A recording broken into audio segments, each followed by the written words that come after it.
वसई में 23 साल पहले 4 लोगों का मर्डर करने वाला बेखौफ 23 साल से घूमता है, लेकिन वह पुलिस के हाथ नहीं लगा। क्या वक्त की धूल जुर्म के खून के धब्बे मिटा सकती है? क्या एक हत्यारा अपने कुकर्मों से कभी बच सकता है? 2002 में एक बेरहम कातिल ने अपनी ही सौतेली मां और 3 मासूम बच्चों को मौत के घाट उतार दिया। फिर 2008 में उसने अपने ही जिगरी दोस्त को भी दर्दनाक तरीके से मार डाला था और उसके बाद वह ऐसे गायब हुआ जैसे हवा में घुल गया। लेकिन कहते हैं ना, कानून के हाथ लंबे होते हैं। 23 साल बाद पुलिस ने इस कातिल को पकड़ लिया, लेकिन सवाल ये उठता है, इतने सालों तक वह छुपा कैसे रहा? किसने उसे बचाया? और अब जब वो पकड़ा गया, क्या उसे उसके गुनाहों की सजा मिलेगी?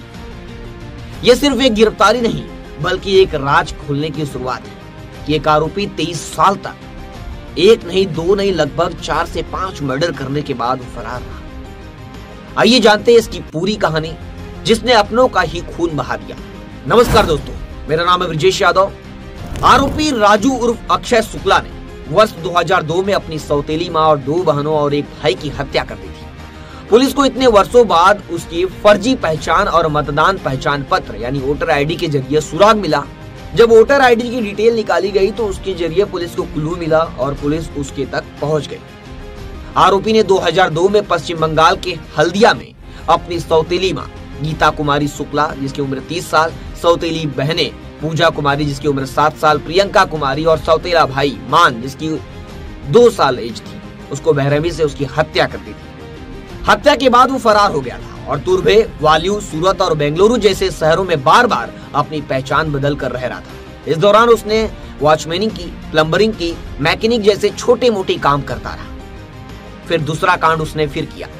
2008 में राजू शुक्ला ने अपनी जिगरी दोस्त मनोज शाह, जिसकी उम्र 25 साल थी, उसकी हत्या कर दी। घटना वालियू के नाइकपाड़ा शिव भीमनगर इलाके में हुई थी। 26 मार्च 2008 की रात दोनों दोस्तों के बीच साझा दीवार को लेकर झगड़ा हो गया। इस झगड़े में राजू ने मनोज का सिर दीवार पर पटक पटक कर और गला घोंटकर उसकी हत्या कर दी। इसके बाद पुलिस ने 27 मार्च 2008 को हत्या का मामला दर्ज कर लिया, लेकिन आरोपी उस समय भी पकड़ा नहीं गया। 4 मर्डर पहले से उसने किया था। वरिष्ठ पुलिस अधिकारियों के निर्देश पर क्राइम ब्रांच यूनिट 2 की टीम ने इस हत्यारे की तलाश में लगातार जुटी रही। हालांकि आरोपी बार बार नाम और ठिकाना बदलता रहा, जिसने उसकी गिरफ्तारी मुश्किल होती रही। लेकिन जब पुलिस ने उसके मतदाता पहचान पत्र यानी वोटर आईडी से उसकी असली पहचान का पता लगाया, तो उसके बेंगलुरु में होने का सुराग मिला। 18 मार्च को पुलिस ने उसे बेंगलुरु से गिरफ्तार कर लिया। गिरफ्तारी के बाद आरोपी को वसई कोर्ट में पेश किया गया, जहां 27 मार्च तक पुलिस हिरासत में भेज दिया गया है। अब पुलिस उससे दोनों हत्याकांडों को लेकर गहराई से पूछताछ कर रही है और इस सफल ऑपरेशन को पुलिस आयुक्त मधुकर पांडे, अपर पुलिस आयुक्त दत्तात्रेय सिंधे, पुलिस उपायुक्त अविनाश अंबुरे और सहायक पुलिस आयुक्त मदन बल्लाल के मार्गदर्शन में अंजाम दिया गया। घूम के लुधियाना वगैरह, बाद में ये बेंगलोर में पहुंचा और इसने बेंगलोर में जाकर 2020 के आसपास एक शादी भी किया है। शादी से उसको 1-1.5 साल का बच्चा भी है। बेंगलोर में ये प्लम्बिंग का काम करता था।